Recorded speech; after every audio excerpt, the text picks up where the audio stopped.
আসসালামু আলাইকুম রহমতুল্লাহি ওবারাকাতু। আমরা আল ইমরানের 54 নং আয়াত পর্যন্ত সহি শুদ্ধ বাক্য শিখেছি। এবার আমরা 55 নং আয়াত সহি শুদ্ধ বাক্য শিখব ইনশাআল্লাহ। আর আপনি যদি আমার চ্যানেল নতুন হয়ে থাকেন অবশ্যই আমার চ্যানেল সাবস্ক্রাইব করবেন এবং লাইক করে দিবেন। আর আমার ভিডিওগুলো আপনি ধারাবাহিকভাবে পার্ট টু পার্ট দেখলে যে কোনো কোরআন সহি শুদ্ধভাবে পড়তে পারবেন ইনশাআল্লাহ। আমি 100% গ্যারান্টি দিয়ে বলতে পারি। আউযু বিল্লাহি মিনাশ শাইতানির রাজীম। বিসমিল্লাহির রহমানির রহিম। আমি একটু করে বানান করব এবং আপনাকে বলার জন্য বলবো, তখন আপনি বলতে হবে আপনাকেও। হামজা দালজের ইজ ইজ জাল নরম করে উচ্চারণ করতে হবে। জিব্বার আগা ওপরে যদি আগার সঙ্গে লেগে, তাহলে হামজা দালজের ইজ নরম হবে। ইজ অনেকে বলতে পারে ইজ, ইজ না ইজ। কফ আলিফ জবর ক, জবরের বাম পাশে খালি আলিফ এক আলিফ টান। ইজ ক, ইজ ক, ইজ ক। দেখেন এই চিহ্নকে বলা জজম। জজমলা হরফ ডান দিকে হকতের সঙ্গে একত্রে একবার মিলে পড়তে হবে, এটা মনে রাখবেন। ইজ ক, লামজা লামকে দেবে লাম লাম জবর লাল। ইজ ক লাল, লাম খারা জবর ল। এখন দেখেন যদি আল্লাহ শব্দের ডানে জবর থাকে তাহলে আল্লাহ শব্দের লামটাকে আমরা পুর করব, মোটা করে বলবো। এটাকে লফজল্লাহ পুর বলে। অর্থাৎ মোটা কীভাবে হবে? আমরা বলতে পারি লাম লাম লা, লাম খারা লা হয়, কিন্তু লা পড়বো না, আমরা বলবো ল। আল্লাহ শব্দের ডানে জবর থাকার কারণে আল্লাহ শব্দের লাম মোটা হয়ে যাবে, বলতে হবে ল। তারপর বলবো কলাল্লাহ, হাফেজ হু, কলাল্লাহু। আর লামের বা খাওয়া যাবো থাকার কারণে লামকে আমরা লামের বা খাওয়া যাবো থাকার কারণে লামটা আমরা এক আলিফ টেনে পড়বো। ইদ কলাল্লাহু, ইয়া খারা জবর ইয়া, যেখানে খারা জবর সেখানে এক আলিফ টান।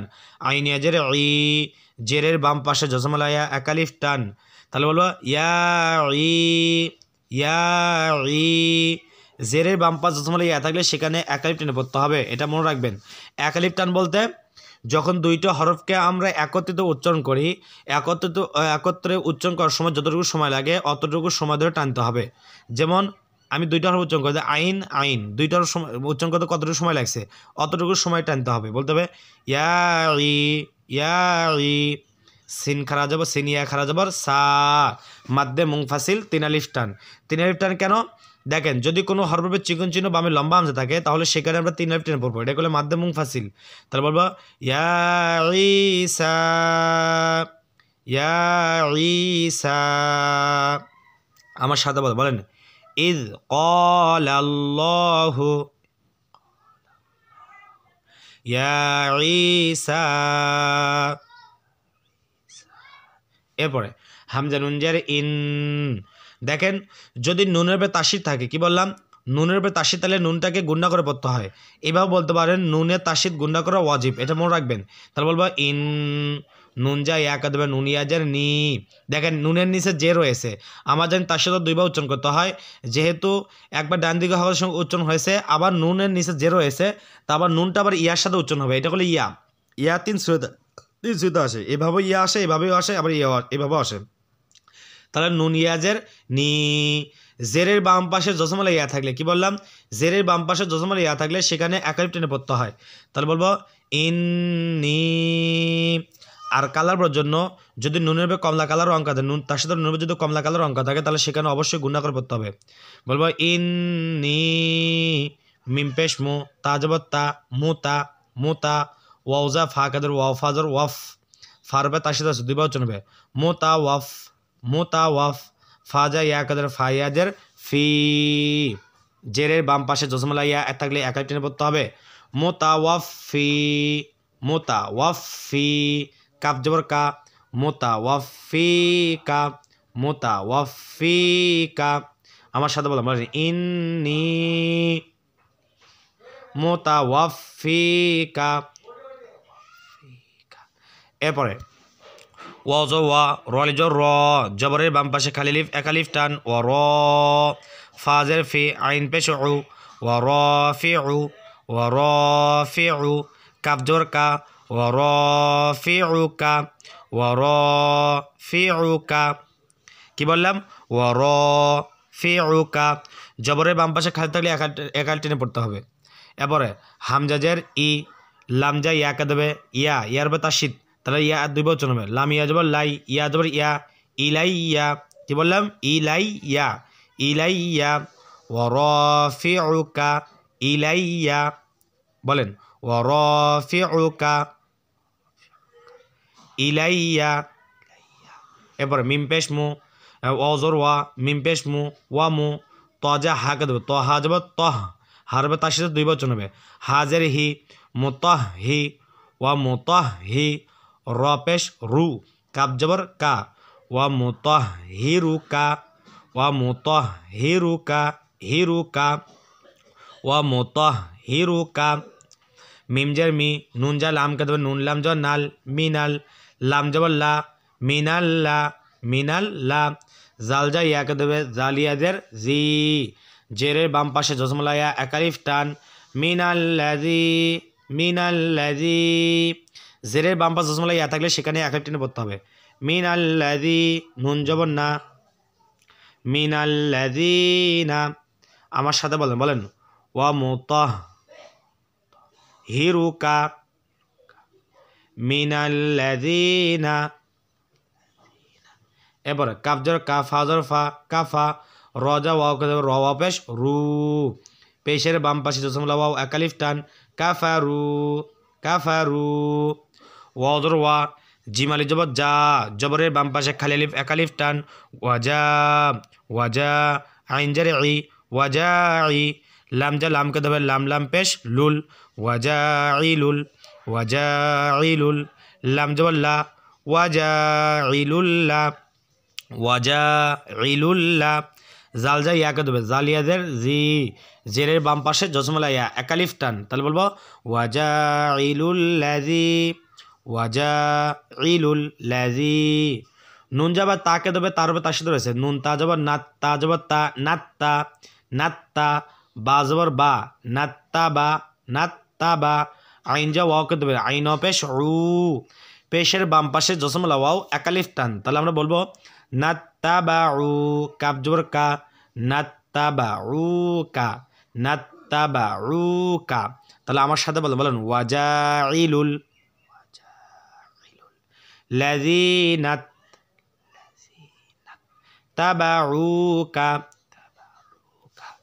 এরপরে ফা যা ওয়া কে দেবে, ফা ওয়াজর ফাও, কফ যা লাম কে দেবে, কফ লাম জর কল, লাম জবর লা, কল্লা, ফাও কল্লা, ফাও কল্লা।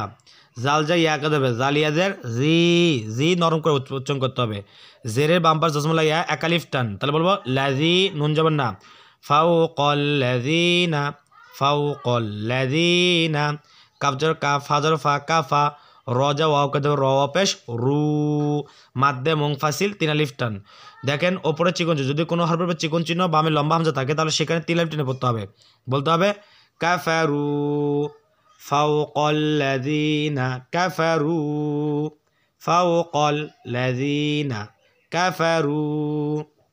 হামজা জের ই, লাম ইয়া খারা যাবর লা, যেখানে খারা যাবর সেখানে একালিফ টান, ইলা, ইলা। ইয়া যা ওয়াও কে দেবে, ইয়া ওয়াও জবর ইয়াও, ইলা ইয়াও। মিম যা লাম কে দেবে, মিম লাম জার মিল, ইয়াও মিল। কফ জার কি, ইয়াও মিল কি, ইয়া খারা যাবর ইয়া, যেখানে খারা যাবর সেখানে একালিফ টান, মিম জর মা, তাজের তি, কিয়ামাতি, ইলা ইয়াও মিল কিয়ামাতি, ইলা ইয়াও মিল কিয়ামাতি। এখন দেখেন আমার সাথে বলেন, বলেন ফাওকাল্লাযিনা কাফারু ইলা ইয়াউমিল কিয়ামাহ। অক্ফ করলে গোলতার উপর সাকিন দিয়ে থামলে তাহলে গোলতা হা হয়ে যায়, তাহলে বলবো কিয়ামাহ, এটাকে বলা আরজি সাকিন, এটা মনে রাখবেন। সামিম পে সুম, মিমে তাসিদ গুণা করা ওয়াজিব, অর্থাৎ মিমে তাসিদ তাহলে সেখানে গুণা করে পড়তে হয়। আর কালার বোর্ডের জন্য যদি তাসিদ আর মিমের কমলা কালার অঙ্ক থাকে তাহলে সেখানে গুণা করে পড়তে হবে, বলতে হবে সুম, মিমজর মা, সুম মা, হামজাদের ই, লাম যা ইয়াকে দেবে, ইয়ার তাসিদ, লাম ইয়া জবর লাই, ইলাই, ইয়া জবর ইয়া, ইলাইয়া, সুম্মা ইলাইয়া, সুম্মা ইলাইয়া। মিম যা র কে দেবে, মিম র জবর মার, জিম জের জি, মার জি, আইন পেশ উ, মার জি উ। কাফ যা মিম কে দেবে, কাপ মিম পেশ কুম, মার জি উ কুম, মার জি উ কুম। আইন চাপ দে, সুম্মা ইলাইয়া মারজিউকুম সুম্মা ইলাইয়া মারজিউকুম। এবারে ফাজর ফা হামজা হা জবর আহ বাতাস ছেড়ে দেয়, একটা আছে হা আর একটা হা, তাহলে এটা হলে লম্বা হা, সেক্ষেত্রে বাতাস ছেড়ে দিয়ে পড়তে হবে, বলতে হবে ফা আহ, কাপ পেশ কু, মিম পেশ মু, ফা আহ কুমু, ফা আহ কুমু। আমার সাথে বলেন, বলেন সুম্মা ইলাইয়া মারজিউকুম ফা আহ কুমু।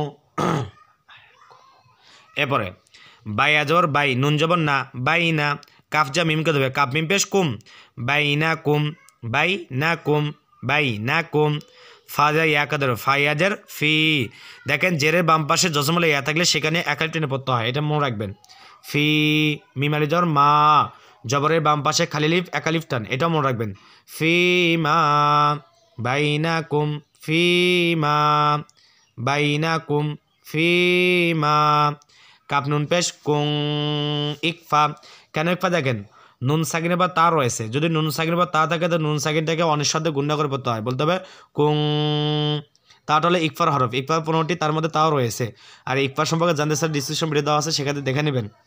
আর একটু সহজ করে দেয়, যদি নুন সাকিনা পরে হামজা হা আইন হা গইন খ এই ছয় হবে কোনো একটা হরফ যদি না থাকে, সেক্ষেত্রে নুন সাকিনটাকে আমরা অনিঃশব্দে গুণা করবো, বলবো কুং। আর থাকলে বলবো কুন, যেহেতু এখানে নাই তাহলে বলবো কুং কশির অনিশ্বর কুং, এভাবে উচ্চারণ করবো। আর কালার বোর্ডের জন্য নুন সাকিনের উপর নীল কালার অঙ্ক থাকলে নুন সাকিনটা অনিঃশব্দে গুণা করে পড়তে হবে। ফি মা কুং তামিম পেশ তুম কুং তুম।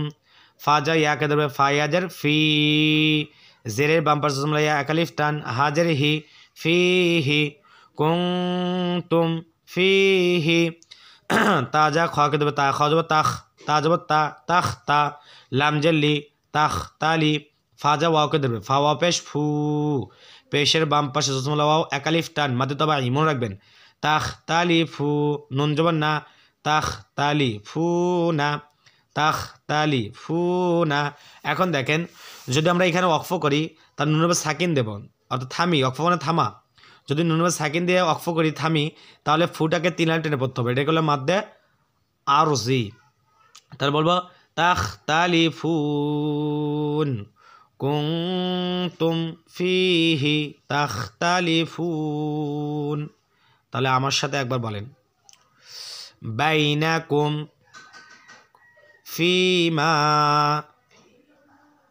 কুনতুম ফিহি তাখতালিফুন। তাহলে আপনারা অবশ্যই বুঝতে পারলেন কীভাবে উচ্চারণ করতে হবে, কীভাবে পড়তে হবে। যদি আপনাদের কাছে ভিডিও ভালো লেগে থাকে তাহলে অবশ্যই আমার চ্যানেল সাবস্ক্রাইব করে লাইক করে দেবেন।